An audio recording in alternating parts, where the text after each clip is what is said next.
아주 마음씨가 좀 착하고 유한 그런 분이었습니다. 그리고 우리 국악, 판소리, 춤 이런 데 아주 재능이 뛰어났어요. 나는 항상 생각하기를 그분이 도시에 나와서 제대로 배우고 또 이 음악을 했으면 그 명창들과 같은 반열에 올라갔을 것이다. 그런 생각을 한 일이 있습니다. 그래서 우리 집에 마침 우리 마을에서 유일하게 그 당시 유성기라고 했는데 초음기가 있었는데 거기에는 임방울, 이화중선, 정정열 이런 사람들 레코드 반들이 있고 그래서 동네 사람들이 모여서 모두 듣고 그런데 그 아버지가 언제든지 해설도 해주시고 그런 기억이 있습니다. 그리고 생활 능력은 그 대신 강한 편이 아니고 어머니가 많이 담당했다고 기억이 나요. 그리고 이 아버지는 그 마을 전체에 구장자리를 맡아가지고 하셨는데 여하튼 신문이 들어오고 그래서 그 덕으로 내가 그 신문을 어렸을 때 8, 9살 때부터 읽었는데 일면 한자 투성인 것을 읽었어요 그때. 그리고 주로 또 정치면을 많이 읽고 그렇게 해서 한 일이 있습니다. 이 자식들한테도 참 다정다감한 그런 분이었어요.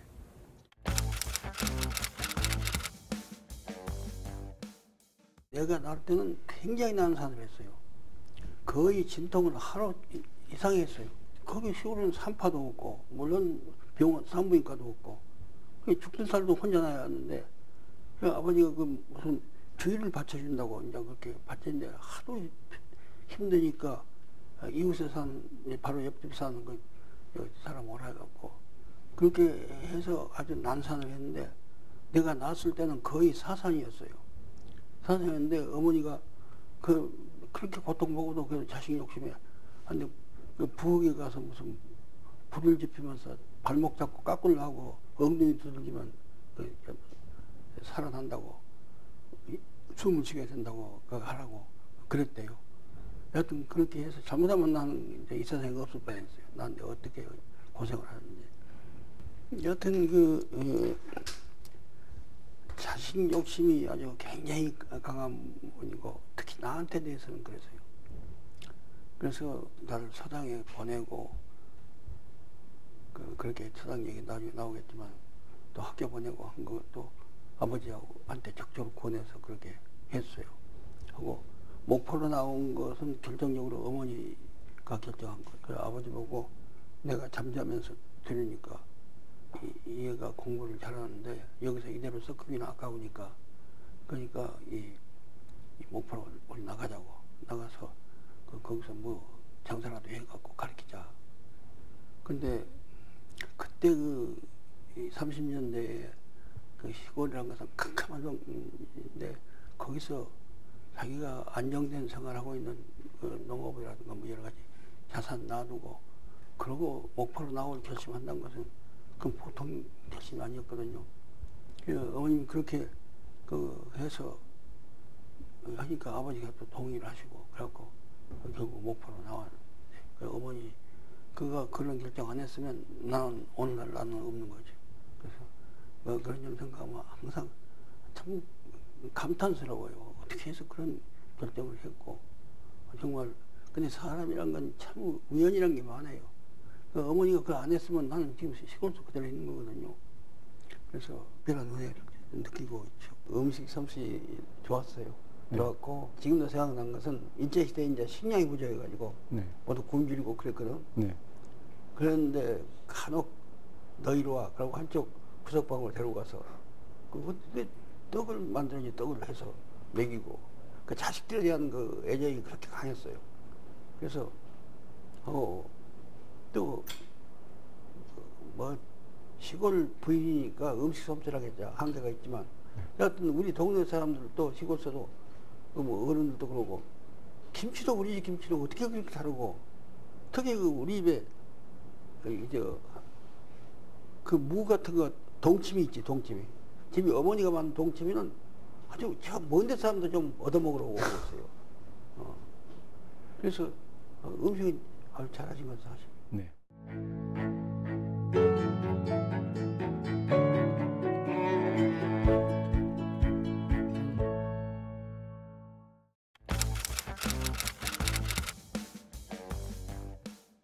사람들 거의 8, 9할이 예상 못한 해방이 갑자기 온 거예요.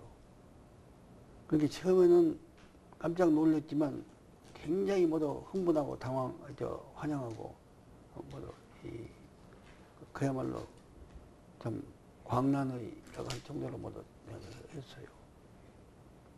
나는 우리 처가가 인쇄소니까 인쇄소 종이가 그때 종이가 귀한 때지만 인쇄소에 있거든. 그 인쇄소 종이에다가 내가 이제 큰 글자로 대자보를 써가지고 일본 천황이 항복했다고 이렇게 하고 써서 그래갖고 거리에다 붙였어요. 근데 아직 그 군대들이 시퍼렇게 여기 왔다 갔다 한다는 그런 연관이 나중에 지금 생각하면 상당히 위험한 짓을 했는데 여하튼 그때는 위험한 줄도 몰랐어요. 그 우리도 일제시대에 모든 것이 일본이 이기고 있고 일본이 잘 되고 있다는 얘기만 그건 들을 수가 없어요. 그 외에 그런 얘기를 조금이라도 하면 그건 큰일 나요. 뭐 아주 가서 뭐 엄청난 고문을 당하고 감옥살이하고 그래야 돼요. 그런데 나도 그 불의에서 벗어나지 못해요. 일본이 이거 이기는 거 아니냐. 일본이 완전히 뭐 지배하는 거 아니냐. 아시아 일대를. 이런 거 했는데 이제 나중에 그 남태평양에서부터 뭐 자꾸 이제 밀려오는 뭐 소라몬군도 뭐니 여기 밀려오는 그런 것을 보고 아 이건 지는구나 생각을 했어요. 그 오키나와까지 왔을 때는 이건 아주 지는구나. 근데 오키나와까지 왔는데도 일본이 진다고 생각하는 사람들이 많았어. 우리 저자. 그 8월 15일 날 일본 천황의 방송이 있었어요. 항복 방송이 있었는데 나는 이제 아침부터 거기 있어갖고는 그 구닥다리 나집 앞에 앉아서 처갓집에서 이거 듣고 있었어요. 근데 이 천황이 이제 그 떨리는 소리로 무조건 항복한다는 얘기를 하더라고. 그렇게 그냥 내가 뛰쳐나와서 이제 조선 독립된다고 막 악수고 나갔어. 근데 지금 보면 참 위험한 일이 됐어요. 그때 아직도 군대 경찰 있는 때인데. 그렇게 하고 그 목포 금융지역 앞에 골목까지, 삼거리까지 이렇게 오니까 내가 아는 세무서 다니는 친구가 지나가다가 자동차에서 내려가지고 그때는 뭐 전투 못 쓰고 다닐 텐데 나를 보더니 탁 이렇게 경계를 하더라고. 그러더니 일본말로 오랫동안 신세졌습니다. 이제 마침내 예병합니다. 여기 군대 간다 그 얘기죠. 이 양반 전쟁 끝났어요. 졌어요. 그러니까 뭐요? 미국이 졌어요? 이러더라고요. 그렇게 모두 돼 있는 거예요. 상황이. 그때는 미국이 졌어요. 그래서 미국이 아니라 일본이에요. 그러니까 잘 안 믿는 태도더라고요. 그런 것을 볼 때 우리가 그때 굉장히 지금 상상할 수 없는 그런 왜곡된 정보 환경 속에서 살았단 말이야. 나도 내가 좀 그런 데 대해서는 관심을 갖고 전쟁의 추이를 보고 아 이건 일본이 어렵구나 생각은 했지만 그런 사람도 많지 않았어요. 내가 어렸을 때부터 그 시국에 대해서 관심이 많았기 때문에 특별히 좀 그런 판단하게 된 것 같아요.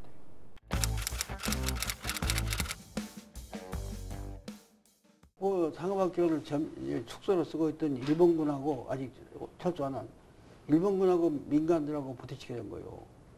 근데 내가 이제 그 말대로 소방차 타고 갔어요. 건너가면도 그때 따라갔다고 그러죠? 갔을 거예요.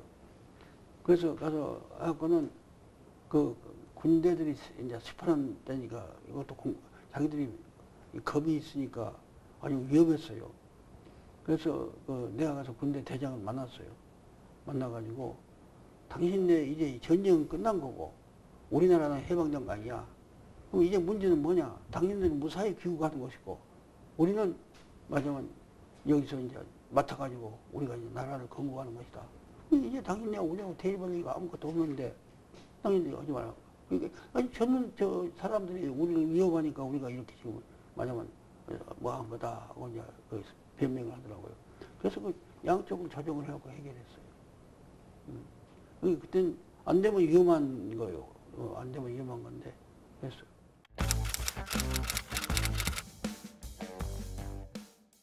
나는 그저 좌우 합작을 주장한 분들을 지지했어요. 뭐 분명해요. 그래서 왜 모처럼 해방됐는데 이렇게 하느냐. 좌우 서로 같이 해서 좌도 필요하고 우도 필요하지 않냐. 그래갖고 같이 협력해서 같이 참여하면 되지 않냐. 그래서 여운형, 김교시, 안재우 그런 그 좌우 합작을 주장한 분들 입장을 나는 지지했어요. 나는 그 신탁동지를 반대했어요. 반대했는데 한참 이제 1, 2년 가면서 자꾸 미소공이가 뭐하고 하면서 보니까 이러다는 연구분도 안 되겠다. 그런데 신탁동지가 그 5년간의 신탁동지 아니요. 근데 말하자면 3년에 끝낼 수 있는 거거든요. 그런 것을 보고 그래가지고 연구 분단 쪽으로 가는 것보다는 한 3년이나 5년 참아가지고 그것도 또 우리 민족끼리 우리끼리 하는 거니까 할 수 없냐 그런 생각도 가졌는데 그때는 워낙 남북이 대립되고 뭐 좌우가 대립되고 그런 때이기 때문에 그런 것이 가능성이 자꾸 없어졌어요. 우리끼리 좀 서로 양보하면서 왜 못하냐. 이렇게 되면은 결국은 연구 분당이 되고 서로 우리끼리 또 싸우고 이게 뭐 언제 독립하냐. 그런 그 생각을 아주 많이 가졌어요. 그래서 아까 말같이 좌우 합작위원회라는 게 되지 않았어요.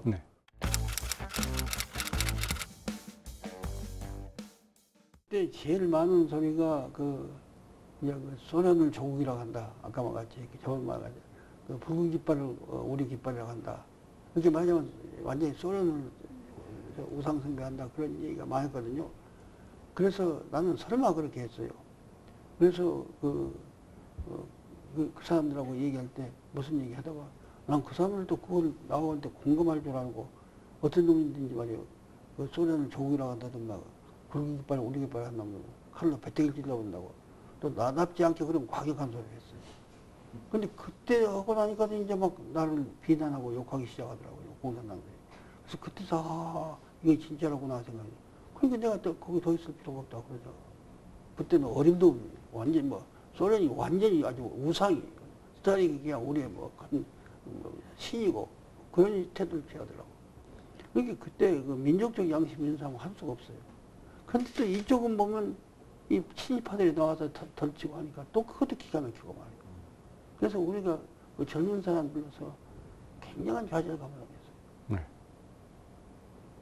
그래서 그런 좌절감 때문에 방황하다가 6.25 때 이쪽 써주고 저쪽 써주고 한 사람들이 많아요. 참 그 불쌍한 사람들이 많아요. 북파에 대해서는 친일파인 분도 있고 아닌 분도 물론 있어요. 민족주의자도 있고 한데 그 이제 친일파를 옹호하고 그 일제 경찰, 그런 일제 관료 그 사람들이 얼마나 일제 시대에 우리 민족한테 못할 일했어요. 근데 그런 사람들 전부 등용해가지고 군정에다가 다 집어넣고 그리고 권력 다 쥐어주고 그리고 이제 해외에서 독립운동하러 온 사람들 어디가 발붙일 데도 없고 살 집도 없고 그 판자촌에서 얼고 추위에 얼고 굶주림하고 살고 떨고 이렇게 사는 이런 상황을 한 걸 볼 때 굉장히 우리가 볼 때 좀 가슴이 아프고 또 분노도 느끼고 그랬죠. 이승만 대통령이 그때 국민한테 참 인기가 없었는데 그 주요 이유는 그렇게 친일파 옹호한 데 있었던 거예요.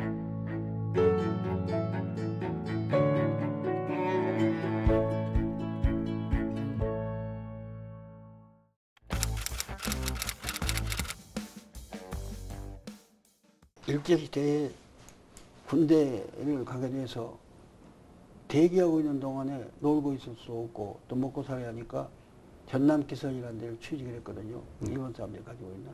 그런데 연안을 화물 실어나르는 배들이 한 5, 6척 있었어요. 그래서 거기 있었는데 그러다가 해방이 됐단 말이에요. 그 해방이 되고 나니까 일본 사람들 다 가고 나니까 거기에 이제 종업원위원회라는 게 생겼어요. 그게 맞으면 노동조합 비싼 거죠. 근데 종업원위원회에서 새파란 나를 위원장으로 선출했어요. 그게 좀 똘똘하니까 이제 그렇게 시킨 거예요. 그래서 이제 서울에서 이름이 뭐다 오래됐는데 그 유력한 사람이 그 회사를 먹어버렸어요. 미군정한테 얘기하고 관리를 맡았어. 근데 내가 서울 올라와서 달라들어 싸워가지고 뺏어냈어요. 그렇게 이제 종업원들한테 아주 인기가 굉장히 올라갔죠. 그래서 그래 했는데 그래서 이제 사업을 하다가 이 49년쯤 될 거요. 내가 근데 종업원들 하니까 이 노동자들 중에는 또 심한 소리 한 사람도 있고 속 썩힌 사람도 있고 와서 내가 무슨 뭐 이 회사 먹으려는 것도 아닌데 내가 여기서 붙어 있을 필요가 없다 생각해서 그럼 여러분들이 맡아서 잘하라고 난 안 하겠다고. 거기 나와서 내가 자립을 했어요. 그 조그만 배 하나 가지고 이제 시작하다가 그 6.25 전까지 배가 3척이 돼서 그래서 이제 사업을 그대로 한 거죠. 처음에는 목포상선 주식회사라고 하다가 나중에는 6.25 후에는 흥국해운 주식회사라고 해서 거기서 흥국해운 주식회사는 나중에 본사를 부산으로 옮기고 그래가지고 목포, 군산, 인천, 동해안, 묵호, 포항 이런 데 모두 지점을 두고 있어요. 그 상당히 크게 했어요. 그리고 이제 조선소도 일제시대에 목포 제일 큰 조선소 그것을 종업원들이 자기들이 하다가 도저히 우리가 못하겠다고 당신이 맡으라 해서 그걸 내가 맡았고 그리고 이제 6.25 직후는 내가 이제 목포일보는 이 일제시대에 남북한 합해서 제일 큰 신문이었어요. 지방지로서는. 그 신문사 내가 사장을 했죠. 그러다가 한 2년 하다가 남겨줬어요. 부산 가서 사업하기 때문에.